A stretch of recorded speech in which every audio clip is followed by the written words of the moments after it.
Hi, my name's Julie Fei-Fan Balzer, and I've been designing stencils for the Crafters Workshop since 2011. So I put together a series of videos sharing some of my very favorite stencil techniques. I hope you enjoy them, and I hope you'll check out my stencils. You can always find more tips and tricks here on my YouTube channel, so be sure to subscribe. And also on my blog at balzerdesigns.typepad.com. And you can subscribe to my weekly newsletter as well. It's free. It hits your inbox every Friday with a dose of inspiration and a lot of information about the online classes that I teach. This stencil is called Mystical Doodles. And they are mystical. And they are doodles. So what I'm going to do is I'm working with a thin piece of painted deli paper. You could use any thin paper here. The key is it has to be a thin paper. I'm actually going to place the stencil underneath the paper. Then this is an oil pastel. You could also use a crayon. You just need something basically to create a rubbing. So I'm just going to take it and holding both the stencil and the paper in place, I'm rubbing across top just like so.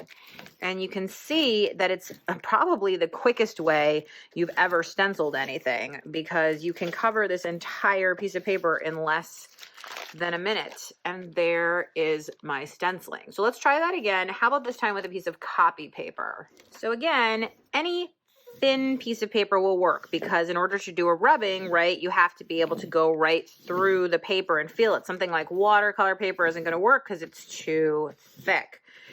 But there you go. Now I've stenciled this piece of paper in absolutely no time at all. Quick, easy. I mean, this is one of those techniques that's like... So you can see here that this time I did a book page on top of my stencil. And then one little last tip. So oil pastel will actually resist a wet medium. So I'm just going to take some spray ink and really saturate this. And then I'm going to take a little bit of water.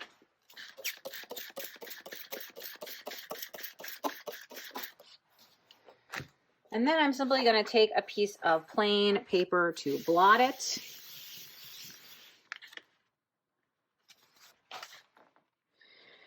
Then I have this really cool paper where the blue comes through beautifully because basically it has resisted getting the yellow on it. So it didn't turn green, which is what you would expect when blue and yellow mix. And in fact, you can even add darker colors. So this is that piece of copy paper. Oof, it's wet. But you can see again, the beautiful blue is coming straight through all that red and yellow and orange.